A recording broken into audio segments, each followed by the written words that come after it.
Royal weddings are steeped in tradition, grand affairs that combine royalty, tradition, and old world values. Well, that's all about to change because Prince Harry dances to his own tune.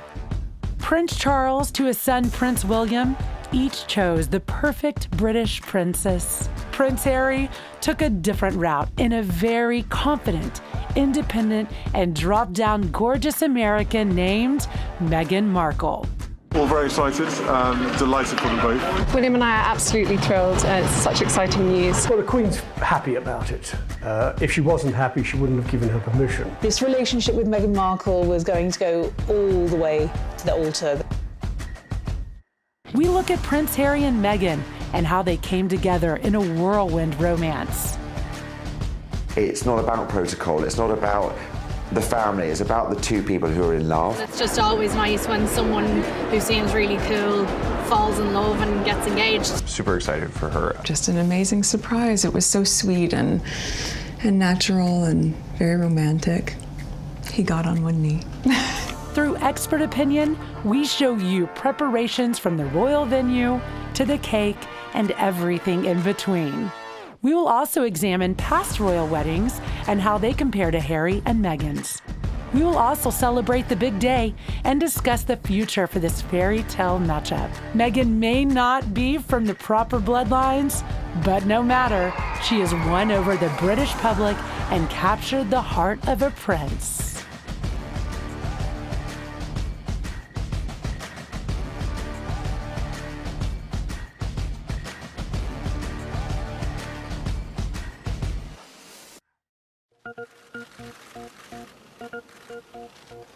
When news of Prince Harry's new love, actress Meghan Markle, hit the internet, it rocked royal foundations and sent the press into a tailspin. This relationship with Meghan Markle was going to go all the way to the altar, that they had never seen Harry so in love, so head-turned, and actually so happy.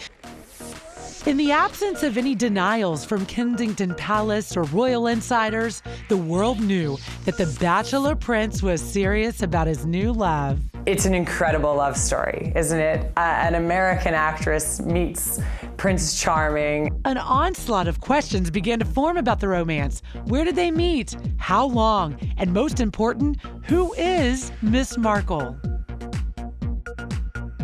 Meghan grew up in a family with not a lot of money. Her parents separated when she was 6 years old. Meghan is one of our own. You know, she started as kind of a real girl from Los Angeles. Meghan Markle is a very special, engaging woman. She's extremely clever. She's very sincere and very eloquent. And I think she's one of those people who everybody, when they meet her, falls in love with. Markle, a successful actress and philanthropist in her own right, had no problem dealing with the intense speculation regarding her romance. Meghan Markle is going to be a bigger interest factor than William's wife, Kate, because of the connection, because of the American connection, because of the fact that the divorce and this sort of film star, which generates so much interest. This is somebody who has been an actress for many years and who has become quite a big star, and also, you know, potentially could have become a really big Hollywood star. As the romance grew from strength to strength, the engagement announcement in November of 2017 was not surprising and celebrated worldwide. Not only was everyone excited about new blood being pumped into the royal family, but that the lovable prince, who struggled through years of emotional hardship, had finally found a home for his heart.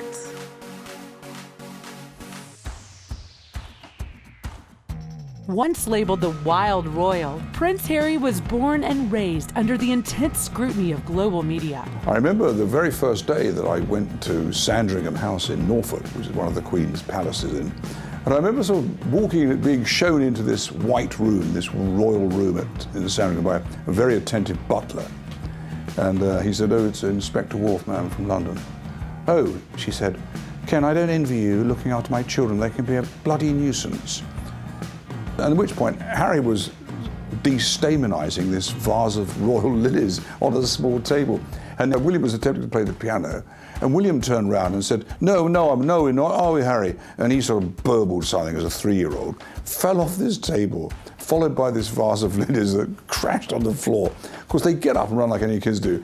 And Diana says, "Come here, both of you, come here," and runs out of the room, and I hadn't said a word. He performed his first royal duties as a small child and nearly drowned in scandal as a young adult, all before witnessing the atrocities of war in an active combat role while serving in the British Army. I remember him as a 3-year-old. He was never out of khaki uniforms. This guy was a soldier in waiting.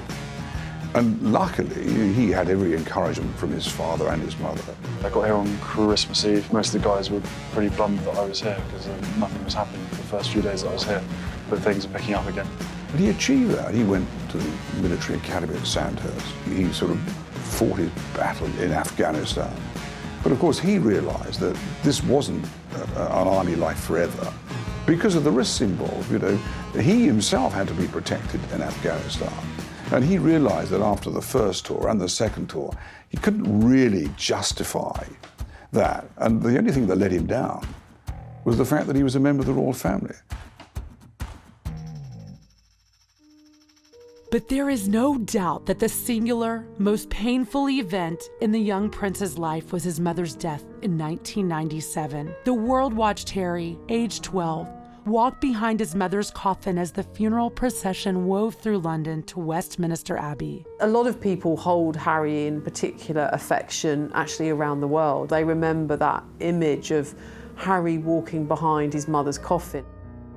Prince Harry, now an activist for mental health, revealed that decades of chaos followed this life-altering loss. Harry has come from a broken home. Harry is admitted to having mental health issues, having to come to terms with the death of his mother. It actually took him 20 years to admit that he did have these mental health issues, and he did something about it.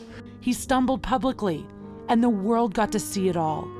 The Nazi costume worn to a fancy dress party, the racial nicknames doled out to fellow Sandhurst cadets, and strip billards in Las Vegas with nude photos to boot.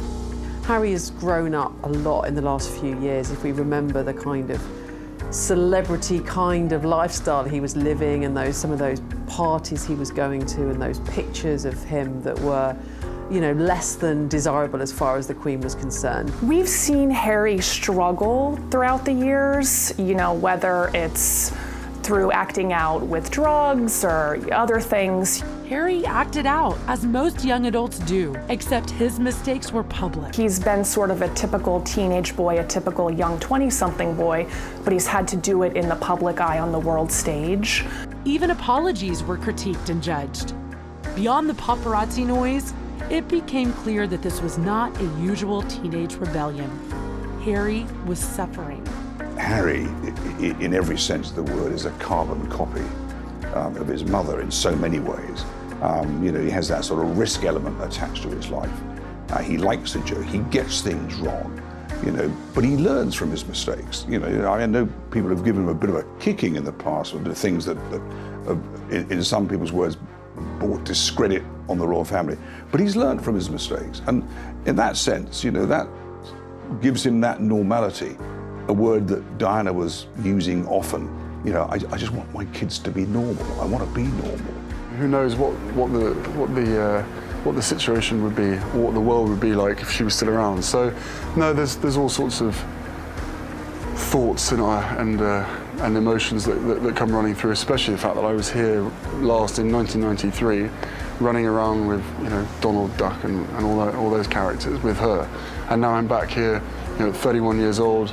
And you know, try my best to make her proud. Harry's transformation has been actually a remarkable one, because we've seen his life take really many different paths. We've seen him get into trouble for underage drinking, for smoking cannabis, for dressing up as a Nazi at a friend's birthday party, for ending up without any clothes on more recently in Vegas.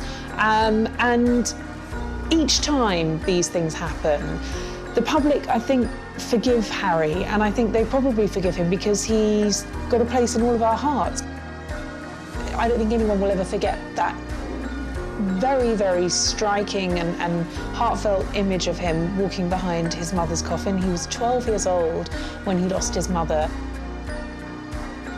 Prince Harry found inspiration for change through the unconditional support of his brother, Prince William, who gave Harry a hearty dose of the candid honesty he needed.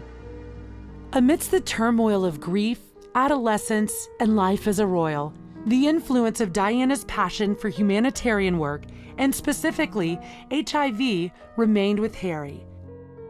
After visiting Lesotho in his gap year, Harry and Prince Seeiso of Lesotho formed the Sintabali organization in 2016. The charity started in 2006, and it was started by Prince Harry and also Prince Seeiso of Lesotho. And it followed a visit that Harry made in 2004. He spent a couple of months up in the mountains in Lesotho. It's a very remote area. And he was really struck particularly by the plight of the children there. So there are so many vulnerable children in Lesotho. It's a very poor country, and it has been affected very seriously by the HIV/AIDS epidemic. So 1 in 3 children are orphaned as a result of the epidemic. It's behind the scenes up in the mountains where the sort of volunteer nurses are doing sort of house runs to go and basically help these really sick people, not just kids, but sort of elderly people as well, who are dying of AIDS, lying in their beds with no access to a hospital, no access to a clinic. Sintabali means forget-me-not in Lesotho's, and was the word deliberately chosen to represent both Prince's late mothers. The work that we do in Lesotho and Botswana, and soon Malawi, is to provide a safe space for children who are living with HIV to be able to learn more about living with HIV, be able to build confidence and resilience about how they stay healthy. Why Lesotho was because he was there, and obviously he saw and witnessed himself the situation that some of the young people were in, and so he just responded to that. But obviously it does stem from interest in support in following on his mother started in terms of breaking down stigma around HIV. I asked friends of mine choosing where I should go for my gap year, and it was sort of based around what my mother had been doing, and I wanted to sort of carry that on. And what better place than to do it here? It's got a problem with AIDS, and there's lots of children.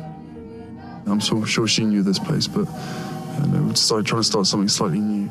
Carrying the torch for his mother, the People's Princess, humanitarian work is critical in Prince Harry's role as a royal. Prince Harry's been very, very involved and very actively involved in the charity from the very beginning, from the very start. He regularly attends board meetings, he has to sign off the strategy. In addition to that, he loves being out in the field, and the reason for that really, he's got a real genuine empathy with young people, with kids. They really kind of are massively attracted to him. We've seen him with his nephew and niece. We've seen him with children, whether it's at Sintabali and Lesotho. We've seen him with children in hospital. We've seen him in nursery schools. We've seen him at schools. We've seen him with people at the Invictus Games. Harry is a people person, but there is something lacking in his life. Harry's mischievous nature has always won hearts, even while struggling on the inside. The prince's rugged good looks and charming ways attracted potential suitors. Chelsea Davy was one such lady and became Prince Harry's on and off girlfriend from 2004 to 2011. Chelsea Davy was a long term, but that fizzled out. I don't think Chelsea Davy was prepared to go into the Goldfish Bowl. Sometimes the timing just isn't right, and this relationship was not to be. In 2012, his casual dating came to a halt again when his cousin, Princess Eugenie, introduced him to Cressida Bonus. He was an actor. She didn't want to. She wanted to pursue an acting career. This relationship ended in 2014 when royal public life became too much for Cressida.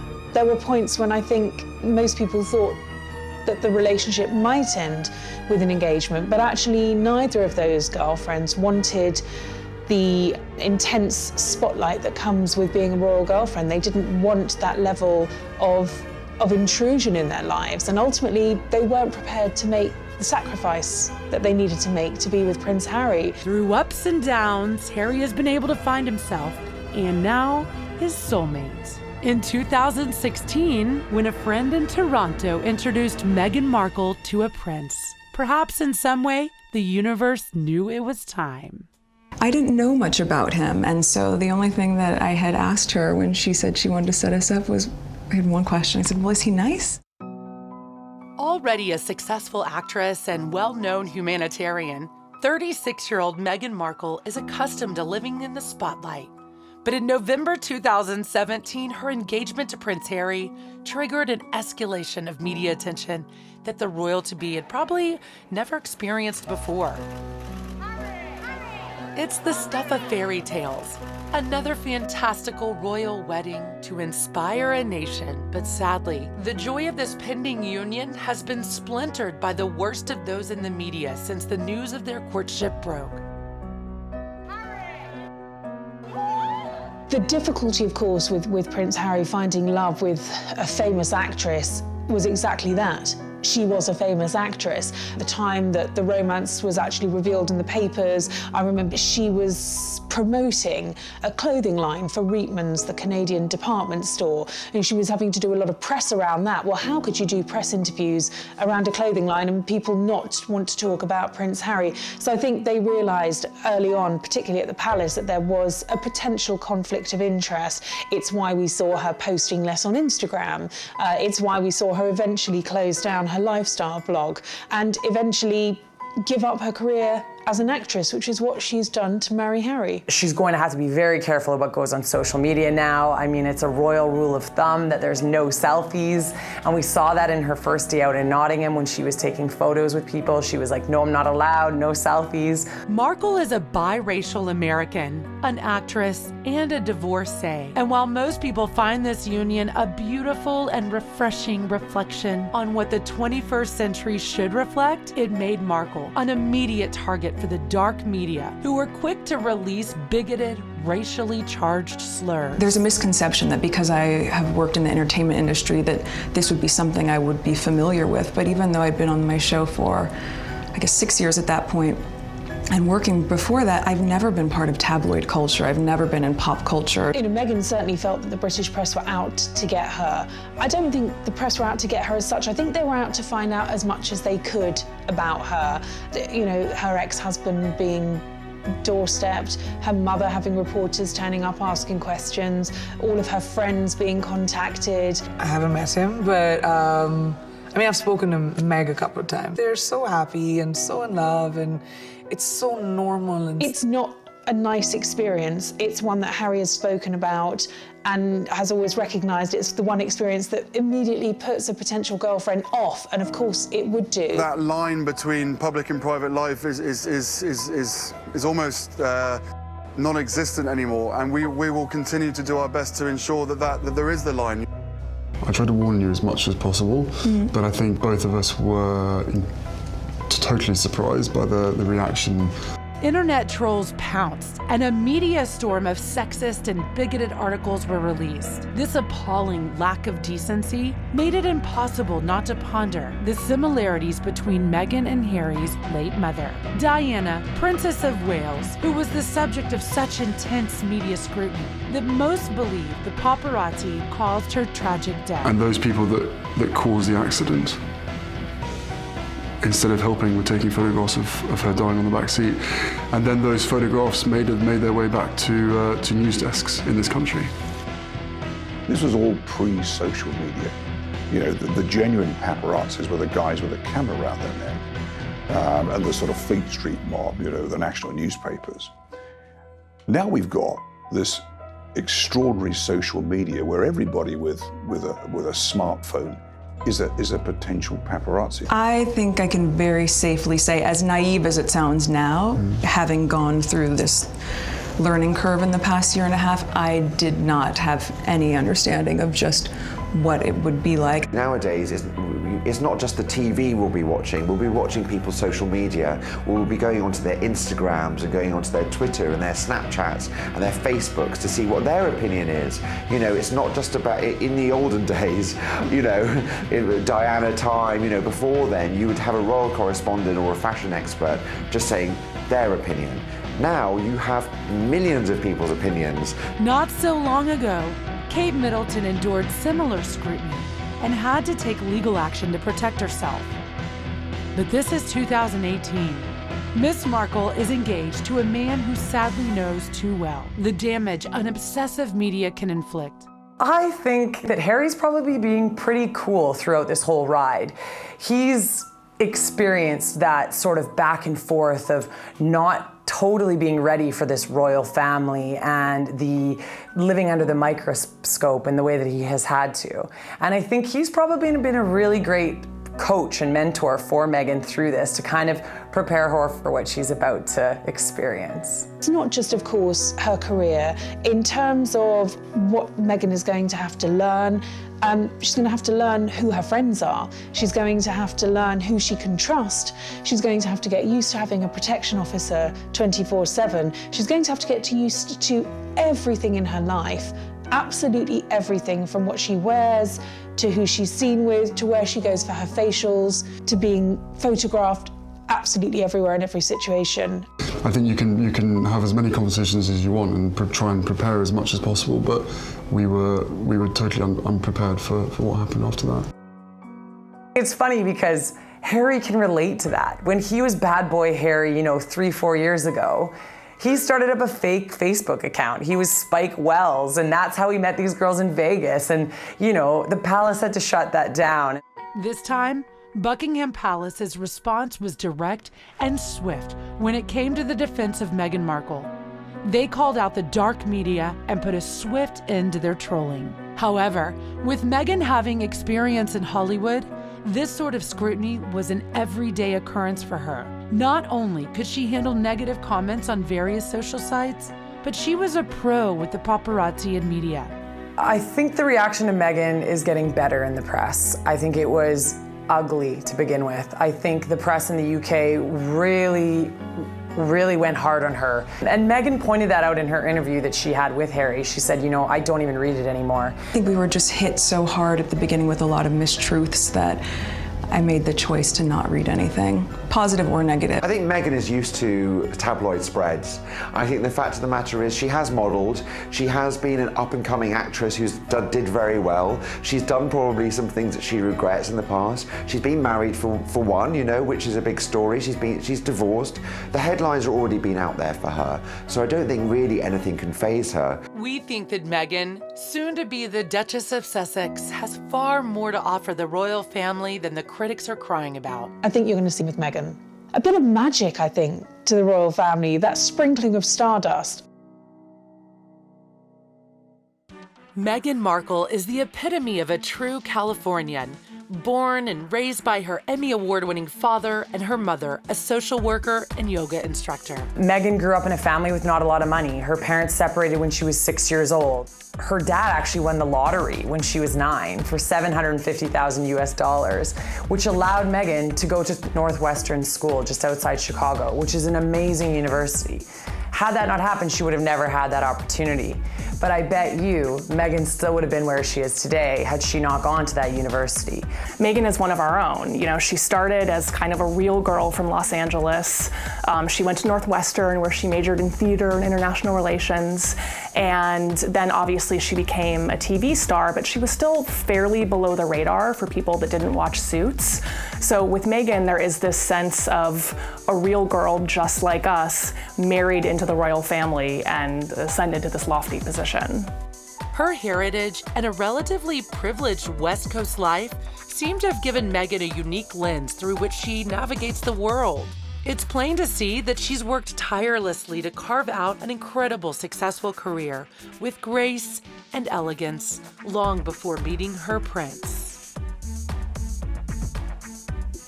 There's also no need for concern by the royal establishment over Meghan's stamina for work. Her resume makes us wonder where she gets her energy. Working as a calligrapher to make ends meet while auditioning tirelessly alongside thousands of other acting hopefuls in LA and playing smaller roles for years. Meghan's tenacity paid off when she landed the role of Rachel Zane in Suits in 2011. There's a long list of things that don't qualify her to be a royal bride. But the truth is, if you delve a little bit deeper into who Meghan is and the roles that she's had in the past, she actually is quite a solid fit for Harry. And I think that the fact that she was an actress on a hit TV show has taught her a lot and will prepare her for this role. Miss Markle has never been the girl in the corner either. When it comes to fighting for the right causes, at the tender age of 11, she fought for and won a battle against a national company to change its sexist material. It's about 1 out of every 3 commercials is gonna say something that's gonna hurt somebody's feeling. Her willingness to work freely for humanitarian causes was well documented long before meeting her prince. I am proud to be a woman and a feminist. A relentless advocate for women's rights, Markle has campaigned on this issue with the United Nations since 2015. Women need a seat at the table. They need an invitation to be seated there. And in some cases, where this isn't available, well then you know what? Then they need to create their own table. Meghan's an ambassador for World Vision Canada. We saw her go to Rwanda on a water mission. And I think that those are things that Meghan loves and is passionate about. And she was really interested in those things before even having met Harry or thought up this idea of becoming a princess. So I think that that says a lot, is that this is genuinely something that's in her and not that she's playing it to be. I work with Meghan on a thing called the Global Gift Gala, which is a big event that we do in London to raise awareness for many different charities. The charity we work with was called Caldwell Children, which is for disabled children. Meghan hosted it, and she got very involved in what we did, and she wanted to learn about the charity. She wanted to learn about how we benefit the children.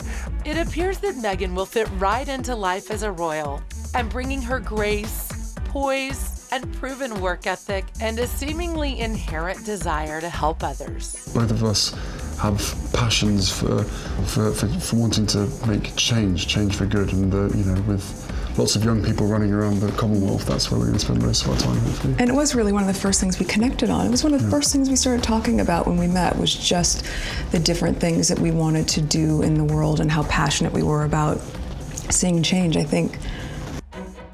For anyone obsessed with the next royal romance, the conjecture ended in October 2016, when news of Prince Harry and American actress Meghan Markle's relationship broke. I received probably 15 emails and tweets kind of all at once when the news broke. Instead of the excitement dissipating, the buzz of this unexpected romance broke records. We found out that she was a little bit older than him. She, obviously was a famous actress in her own right. And I immediately started Googling her and was like, okay, this girl, she's beautiful, she's smart, so it definitely was exciting and intriguing. Meghan was the most Googled woman in 2017. It's what the public wanted. It was a love story, it was exciting. When the beans spilled that they met through a mutual friend, who this royal matchmaker was became the hottest mystery in social media. There have been many hints, but no one has confirmed or denied Cupid's identity yet. We were introduced actually by a mutual friend who We should protect her privacy and not reveal too much of that. And but it was literally through her, and then we met once and then twice back to back, 2 dates in London last July. With the story of how they met put to bed, a new obsession took over royal fans. Is Meghan Markle actually the one?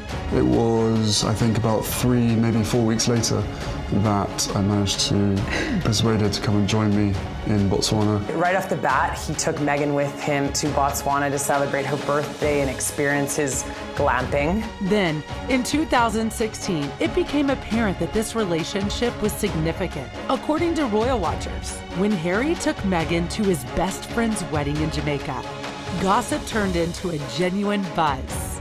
The 3-day Jamaican celebration was the best opportunity yet for Harry to introduce Meghan to to his inner circle of friends. And it was reported that they fell in love with her too.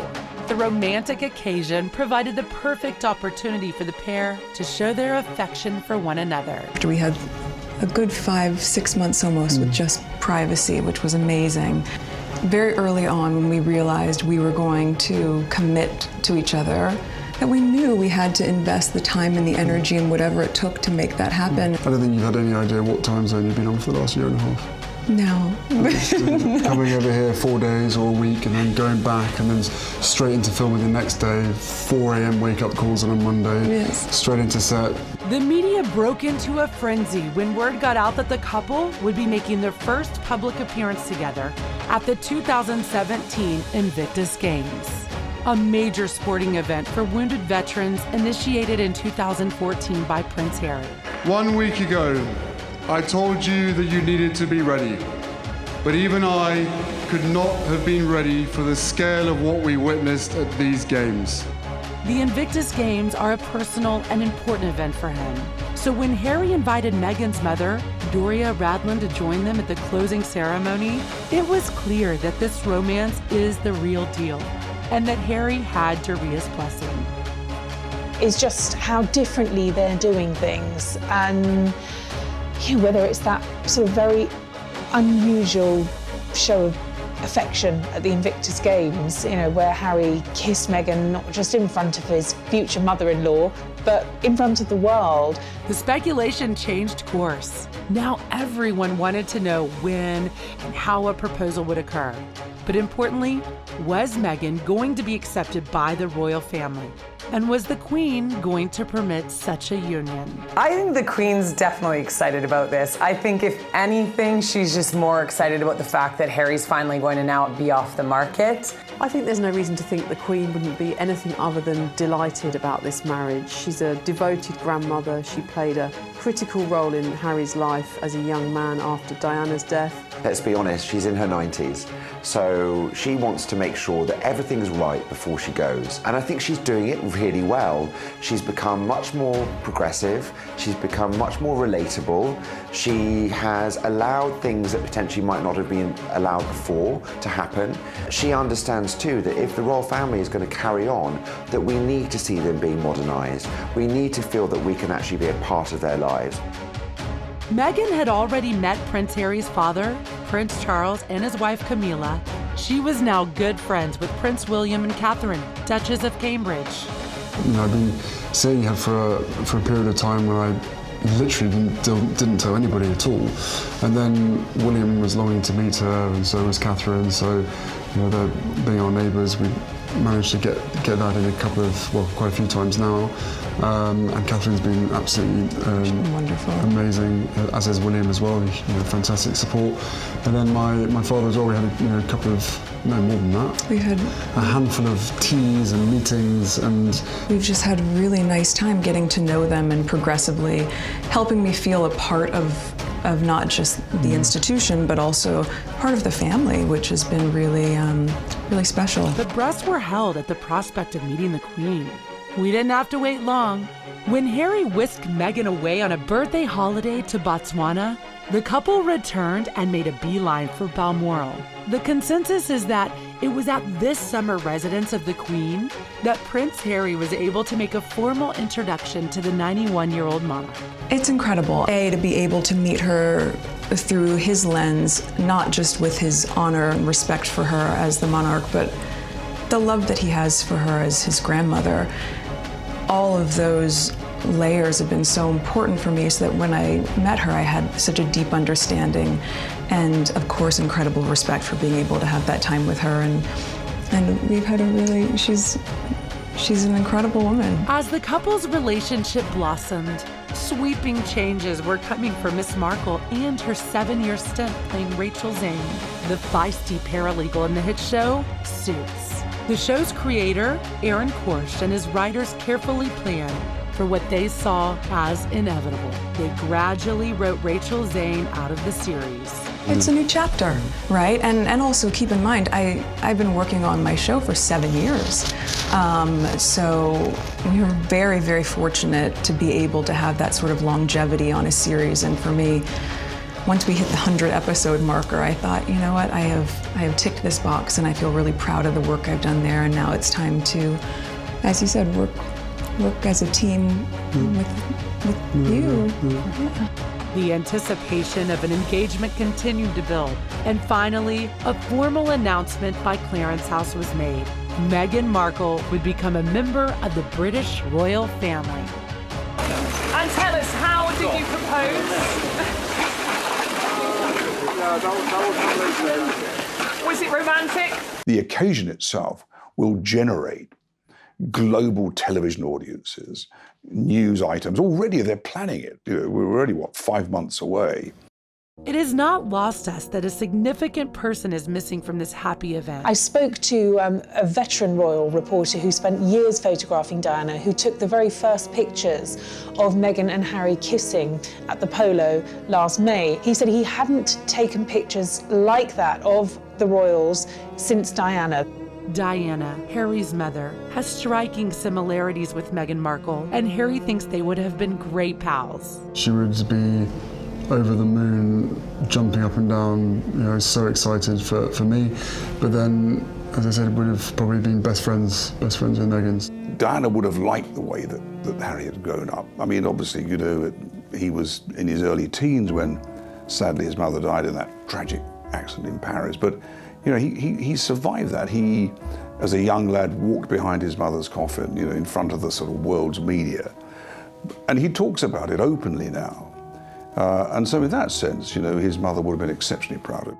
Well, I think Diana would be thrilled to see William and Harry settle down with, two really perfect brides, actually. Kate is so perfect for the role that she has to fulfill.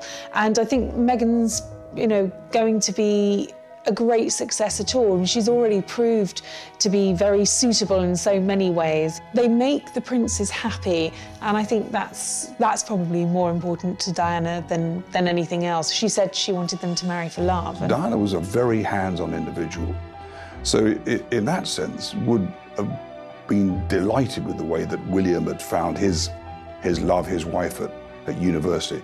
And in the same way that no pressure was put on Harry to find his life. Obviously, not being able to meet his mom, it's so important to me to know that she's a part of this with us, and I think in being able to meet just different people who are so important to his mom, I'm able to, in some way, know a part of her through them, and of course through him. But Prince Harry found a way to ensure that a part of Diana will always be present, and designed a ring that used 2 of his mother's diamonds with his own from Botswana. The ring is a beautiful legacy both to their union and Diana. The ring is obviously yellow gold because that's her favourite, and the main stone itself are sourced from Botswana, and the little diamonds either side are from my mother's jewellery collection to make sure that she's with us on this crazy journey together. And it's beautiful, and he designed it. It's incredible. Meghan Markle has a special kind of sparkle. Her bright smile and demeanor have that Hollywood glamour. Her warmth and genuine openness will win over the British. You can't fake that. This is the most important thing, in my view, that's happened to the royal family for centuries. I think Meghan Markle is the best thing to happen to the monarchy in years. She's young, she understands the zeitgeist, she understands what people want, and she really connects with people in a way that we also saw with Princess Diana. And so I think that it's only a good thing that we have Meghan in there. She's sort of shaking off the cobwebs and moving the royal family firmly into the 21st century. There's no denying that Meghan Markle's elegant fashion style turns heads wherever she goes. Even before her engagement to Prince Harry, Meghan's stylish appearance grabbed the attention of the fashion world. Since news broke of her relationship with Prince Harry, Meghan has continued to wear her favorite labels: Mother, Erdem, Line, and Misha Nunu, to name a few. When they first made their public appearance announcing that they were engaged, she had on a white trench coat that was made by a Canadian company called Line. She orders a lot of her clothes from there. It's sold out within the hour. In her interview with Harry, chatting through the engagement and how they met, he was wearing a dress from an Italian company. Same thing, sold it within an hour. Inherently, Markle has already shown that her love for fashion and attention-grabbing style can boost her humanitarian work, just like her fiancé's late mother, Diana. I love Meghan. I think that it's amazing that she's very different from the British mold. I think that she's a breath of fresh air that's very necessary in the royal family. We've seen it with her in terms of how she dresses, how she wears pants to events, how she does her hair, you know, unlike, say, Kate Middleton or some of the other royals who always look very perfectly coiffed. Meghan's style is frequently compared to her future sister-in-law. Princess Kate is quintessentially English. You know, everything that she wore from when she was at university was very sort of twin set and pearls, very sort of Chelsea girl, that kind of feeling that it's very, you know, what you expect to read when you open up Horse and Hound or Tatler. You never see her in sweatshirts or sweatpants and some Uggs. Whereas someone like Meghan has been brought up on Uggs and sweatpants because obviously she's been on set so many times. So she's gone from looking quite, you know, offset when you are quite so dowdy and you don't really care about everything, to being on set where she's ultra glamorous and, you know, she's been at numerous award ceremonies, and she's also somebody who's modelled for magazines and modelled in fashion spreads. With Kate, over the years, we've seen her come into her own. She's wearing these very expensive outfits, whereas with Meghan, we've seen her wear jeans, we've seen her wear ripped jeans, we've seen her looking very sort of normal and accessible when going to high-profile events, unlike Kate, who always looks very perfect. The Duchess of Cambridge is also famous for her classic, modern style. There are many similarities. Both have the ability to influence sales with the Kate effect and the Meghan sparkle. One thing that we've noticed with the style, first starting with Princess Diana and then Kate and now Meghan, is that all of these bits of clothing and these, you know, staple accessories and tops and dresses, they're so accessible, right? I mean, you can really quickly get online and find out where's that top from. There'll be a link to buy it right then and there. I definitely think that Meghan, like Kate, has an effect when it comes to selling clothing. We've seen it when she wears something immediately. There are now style blogs devoted to Kate. There are now Twitter accounts devoted to Meghan. They've already made headlines at a joint event with their elegant style. Kate portrays something that people want. Meghan portrays something that is much more approachable, that people can get right away. Some were concerned that a rivalry could be in the works, but it seems the two will have a close relationship, much like another royal wifey pairing. I think it's impossible to not compare Kate and Meghan with Diana and Sarah. In the case of Diana, she was married to the heir, and then you have Sarah Ferguson. She's this breath of fresh air. You know, she's always in the news for doing sort of silly or dramatic things. She has a great sense of humor, and you really do see that comparison between Kate and Meghan, where Kate is a little more buttoned up, she has more restrictions, whereas Meghan is kind of the playful one. She's the new, bright, young, shiny thing. We think Meghan meshes her own relaxed Californian fashion style beautifully with her new British role, and this is something uniquely hers. We also love that her fashion choices are diverse and inclusive, and touch on a desire to experience new trajectories. Meghan Markle wears a lot more ready-wear type of clothing. And so what you're going to have is fashion designers that are making ready-wear attire where they can go ahead and produce it quickly, sell it, and then as soon as that inventory sells out, Meghan Markle will go ahead and put her Markle spin on it again, and then it will start a whole new trend of clothing along that ready-to-wear business attire. Meghan portrays something that people can get right away. And so it's something that people can find at their local department store, whether it's Nordstrom's or Macy's. Oh, do I love Guilty as charged. Yeah. Of course, especially with our hours too. So it's accurate, easy. right? It's like if I have downtime in my trailer. Speaking of trying new things, Meghan is a huge fan of wine. Her favorite, a Tignanello, led Meghan to name her former blog, The Tig. The namesake is from a wine called Tignanello, but in the States we sort of bastardize the name and say Tignanello. And it was my first sip of wine where I said, oh my gosh, what is this? Like, I said to the bartender, what am I drinking? He's like, just call it The Tig. This moment revealed to Meghan that to live is to be curious and insatiable in living one's life. From then on, all aha moments became a Tig moment for Meghan. Someone had always asked me about fans, especially once the show started, travel advice or food, restaurant advice, fashion, of course. And I said, let me create a hub where I can have all of that stuff there that's really aspirational but attainable. Meghan has remarked that the best part of discovering great wine is the adventure taken to find it, meeting the winemakers. However, Tignanillo is not her only favorite. Anything red, as she calls it, opening the door for the popular Central Coast Pinot Noir as well. So Meghan being from California, I can see her bringing Harry on an adventure up here through the Central Coast. Winding roads, it's beautiful scenery.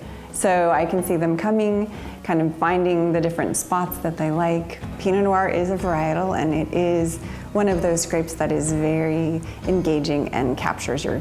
It's not surprising, that's one of her favorite ones. And cool climate Pinot Noirs tend to just be so beautiful. They have such pretty notes and cherries, cherry blossoms, some hints of raspberry, some red currants. It would definitely be something that I see Meghan and Prince Harry enjoying together. Meghan is also a self-proclaimed foodie. Her philosophies on food and eating have the potential to become an incredibly positive influence on young people. Meghan advocates lifestyle eating over dieting and is open about her years of teenage angst about weight and beauty. We love that she's such a fantastic role model, but is also not afraid to burst out the treats now and then. Markle's instinctive humanitarian side led to her adoption of Bogart and Guy, her two canine companions. I have two dogs that I've had for quite a long time, both my rescue pups, and one is now staying with very close friends, and my other little guy is, yes, he's in the UK. He's been here for a while. Okay. They say that dogs have the innate ability to judge good and bad, and even the royal corgis, usually the toughest audience of all, according to Prince Harry, have embraced Meghan into the royal family. For the last 33 years being barked at, this one walks in absolutely just nothing, laying on my feet during tea. It was very sweet. And it's just like, oh. That definitely scored a few points with the Queen. Boom. However, it hasn't all been smooth sailing for royal romances. Many eyebrows were raised when it was revealed that Meghan Markle was not only American, but a divorcee. This royal union is a case of love comes first, as it was with King Edward, whose actions may have helped pave the way for this love story to unfold. The inevitable comparison between Meghan and Wallis Simpson has of course been made in the press because Meghan Markle will become the first American divorcee to marry into the royal family in 80 years. Fact, times have changed. Of course, for some people, you know, that immediately creates parallels because they think of the last time an American wanted to marry into the royal family, which of course was Wallis Simpson. And people draw parallels and say, oh, but isn't it amazing how far we've moved on? And actually, I mean, yes, we have, but Edward VIII was king at the time that he wanted to marry Wallis Simpson. His Royal Highness King Edward VIII's marriage to American divorcee Wallis Simpson in 1937 is one of the most significant romantic scandals in British history. So great was the monarch's love for Wallis Simpson that Edward abdicated the throne to marry her. Edward was direct in line to the throne. He gave up his throne because he wasn't prepared to be king without, as he put it, the help and support of the woman he loved. So he abdicated, and they went off to Paris and got married and never lived happily ever after from then on. There are striking similarities between King Edward VIII's marriage to Wallis Simpson and Harry's pending nuptials to Meghan Markle. Wallis was American, as is Markle. But there are interesting distinctions too.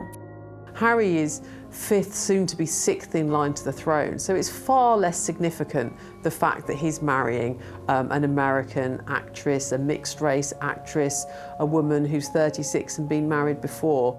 Meghan is a very different person. She's been married before, she's a divorcee. Charles was married before, Camilla was married before, both divorced, they got married. For Edward and Wallis, marriage to a two-time divorcee was at the time immoral, and with World War II looming, the British people needed a strong monarch. Harry, unlike his predecessor, Edward, is not heir to the throne. He's not king. And in fact, because there are now several heirs with William, he never will be king. When Edward wanted to marry Wallis Simpson, it was literally a constitutional crisis. It was, absolutely unfathomable to the people.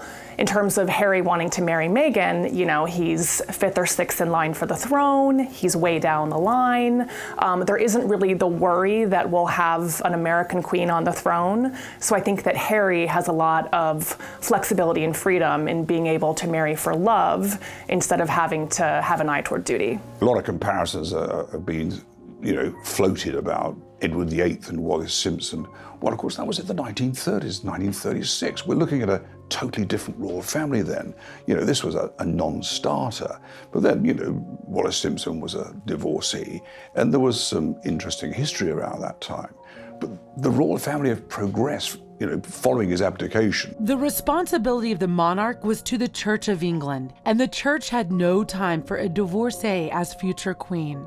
It was a stigma. You talked about it in hushed tones. If somebody was divorced, you thought, oh, no, I'm not terribly sure I can socialize with that person.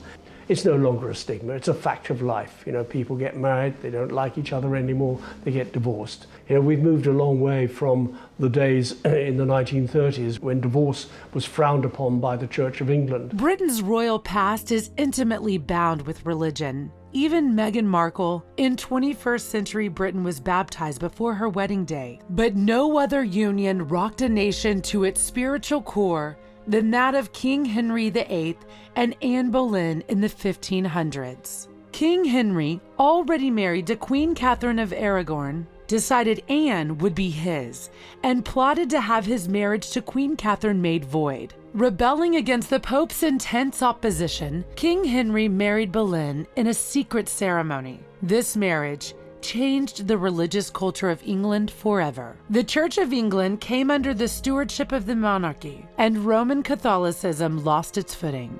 Anne Boleyn, of course, was ultimately charged with adultery, incest, and witchcraft, and then burnt. Or had a head chopped off, rather. Since the ill-fated marriage of Anne Boleyn and King Henry, times have changed, and one need look no further than Prince Harry's very own brother, Prince William's modern-day romance with his college sweetheart, Kate Middleton. In fact, Harry could be thanking his older brother William for laying the foundation for a modern-day royal union. It was actually Diana who told William and Harry to marry for love. When they married, it should be for love. And I think that that's exactly what they've done. It's certainly what William's done, and it's what Harry is doing too. William and Harry have learnt from the past royal weddings. They saw their mum unhappy in her wedding, and they didn't want that for themselves. I think that they've realized that they can be happy, and it's up to them to make themselves happy. And I think actually Queen Elizabeth has recognized that also, and that's why she's been so understanding. You have to look at the choices that William and Harry have made and the women that they are with. Kate, a commoner, not of blue blood, not perhaps the aristocrat that we might have picked for Prince William, but that marriage and that relationship is and has been, hugely successful for 10 years. Now England's beloved Catherine, Duchess of Cambridge, the paparazzi incessantly reported on Kate's lineage of coal miners, blue-collar workers, and the lack of any aristocracy. From what I've seen of Meghan so far, if you were going to compare her to anyone, I wouldn't be comparing her to Kate, because I think they're two very different women. Yes, they're the same age. Yes, they've fallen in love with princes, but actually that's where the similarities end. The American press is bound and determined to sort of pit Kate against Meghan. But the fact is, they're very different people. Meghan marries into the royal family, a famous actress in her own right, a divorcee, she's got history, there's a whole background to her, whereas, Kate married in, I almost say, a blank canvas. Her longest term relationship of 10 years was with Prince William. She didn't have a full-time job as such. Kate is a mother, soon to be mother of 3. I think that Kate has had an extraordinary burden being the only sort of young, visible royal in the spotlight. And now that Meghan is coming into the picture, there's room for Kate to kind of take a step back, hopefully to breathe a little. We are delighted that Meghan Markle's fairy tale romance is a reflection of how far royal traditions have evolved, and we can't wait to see her sparkle on her wedding day. Once the Cambridge's third baby arrives, Harry will move down the order of succession and he will become 6th in line to the throne. And because of that, it's incredibly unlikely that he is going to be king. So he has a very different role from William. So I think Meghan and Harry will be a different couple to William and Kate. They have different roles, different purposes. Nonetheless, both are meaningful. You know, Harry and Meghan have that freedom, I think, to perhaps push royal boundaries a little bit more than William and Kate would be able to do. In a monarchy where the very Queen herself, in her 93rd year, her husband, 96, you know, yeah, they have a great longevity, but no one lives forever. So in the next decade, there are going to be huge changes, and Meghan and Harry will be front runners in that change, whether they go second to William, who might become king, or whether his father decides he doesn't want to be king, or whether the Americans get fed up with Camilla. I don't know. There are so many different options open at the moment that this sort of new group of royalty, of which Meghan is now part of, is going to be instrumental in the changes that lie ahead. This engagement is definitely a sign of modernisation in the royal family. It's really shown them to be progressive. It's shown the Queen actually thinking, okay, I want my grandchildren to be happy. This is about happiness rather than protocol. It's just a very different time for the monarchy, and William and Harry are unwilling to let these sort of old gray men at the palace tell them what to do. Princess Diana wanted William and Harry to grow up as normal boys. Well, normal boys will, you know, travel the world in the early 2000s and go to Vegas and be in Canada and meet women from around the world. With Meghan going to the royal family, it helps out the royals become a lot more approachable to not just the British, but the Americans. And so it almost makes the royals one of us, a little bit closer to becoming one of us. After the excitement of the engagement announcement, the wedding day promises to deliver the stuff that fairy tales are made of. This is a massive deal, and it's not just the day, you know, it's a really big run-up from everything. It's a massive marketing platform for the UK. This is much more than just a wedding, it's a cultural shift. Courtiers have said that they want their day to be one of joy and happiness, and for the public to be as much a part of it as possible, and they will be. We know it's going to be televised. For William's and Kate's wedding, all the royal pomp and circumstance was on display. Grand carriages, women in big hats, and a tiara for the princess-to-be. Harry and Meghan's big day will be equally as impressive. She's going to be seen by billions of people. The whole world is going to take a picture of her and watch her. So it's very important to make sure that you look perfect. So she will rehearse her look probably 2 or 3 times before she actually gets to the day before the wedding. You know, how life-changing is this? Well, it's a huge life changer. Because suddenly, you know, one minute you're Meghan Markle, the actress, and whatever, going anywhere. Next thing you're a princess of the realm of the United Kingdom. You know, you've got to think about her. She's going to be seen from every angle. It's 360 Meghan Markle, you know. It's not just one angle. Meghan, how are you feeling? She has to think about everything. And what's great about her is having that TV background. She understands that. Having that red carpet, you know, readiness. She understands she has to look great from every angle. Though having chosen a, quote, smaller venue, Windsor Castle, as opposed to Westminster Abbey, the amount of spectators and A-list guests will be out in droves. It's going to be very interesting because the royal wedding won't be in London. First of all, it's going to be in Windsor, which is a beautiful place. But I think what's going to be very interesting is, first of all, how are the massive crowds going to be managed? Because that whole place is going to be full of so many tourists, so many people from London coming up and wanting to see or get a glimpse of the royal family. For Meghan, there has been a great deal of speculation as to the designer of her special wedding gown and who exactly is on her guest list. She is known to have quite the A-list of friends and work associates. I doubt whether she'll be wearing the dress that she wore in Suits, but I do think she'll be, and I think, also there's a lot of, she's got to live up to what Princess Kate wore, which is was a most amazing dress by Sarah Burton, fantastic. And again, even with Pippa Middleton, that dress was talked about for years afterwards. So I think there's a lot of pressure on her. And I think also she has to look traditionally English, but also, as we've just said, she's American. So American style is a little bit different from the UK style. So I suspect there'll be a bit of a fusion between the two, and hopefully the crew will be happy. She'll probably tear a page out of Kate's book, actually. Lace is still very much in, and she's simple. It's a May wedding, so spring, but I don't think she'll get away with being too revealing. I think she'll probably still go for something long-sleeved. The guest list, of course, is going to be much speculated upon in the months leading up to the wedding. I'm told that the Queen has told the couple that they are to draw up the list of who they want to be there. It's going to be a smaller wedding than William and Kate's. They had 2,000 people at Westminster Abbey.